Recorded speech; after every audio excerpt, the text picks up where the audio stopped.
দাদি যা স্পর্শ করে তাই ছাতা হয়ে যায়। দাদি ডালিম ধরতে গেলে ডালিমটা ছাতা হয়ে যায়। তারপরে কাঁঠাল ধরতে যায়, তাও কাঁঠালটা ছাতা হয়ে যায়। ভয় পেয়ে দাদি দূরে পাশে চলে যায়। পথে একটা গরু দেখতে পায়, ওটাকে ধরতেই ওটাও ছাতা হয়ে যায়। দাদি খুব ভয় পায়। তারপরে দাদি তার বাসায় যাওয়ার সময় তার হাত দেয়ালে লাগতেই সাথে সাথে তার ঘরটাও ছাতা হয়ে যায়। এদিকে গ্রামবাসীরা সবাই হইচই শুরু করে দেয়, এই দাদিকে গ্রাম ছেড়ে বের করতেই হবে। তারপরে গ্রামবাসীরা দাদিকে ধরে চেয়ারম্যানের কাছে নিয়ে যায়। চেয়ারম্যান সিদ্ধান্ত নেয় দাদিকে গ্রাম থেকে বের করে দিতে। গ্রামবাসীরা সবাই রাজি হয় এবং তাকে গ্রাম থেকে বের করে দেয়। আর দাদি মন খারাপ করে গ্রাম ছেড়ে চলে যায়।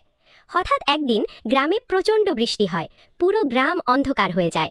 বৃষ্টির কারণে কেউ ঘর থেকে বের হয়ে কাজ করতে পারে না। আর দাদি এই দৃশ্য দেখে খুব মারা পায়। তারপরে দাদি একটা আম গাছের নিচে অনেকগুলো আম পড়ে থাকতে দেখে। তারপরে আম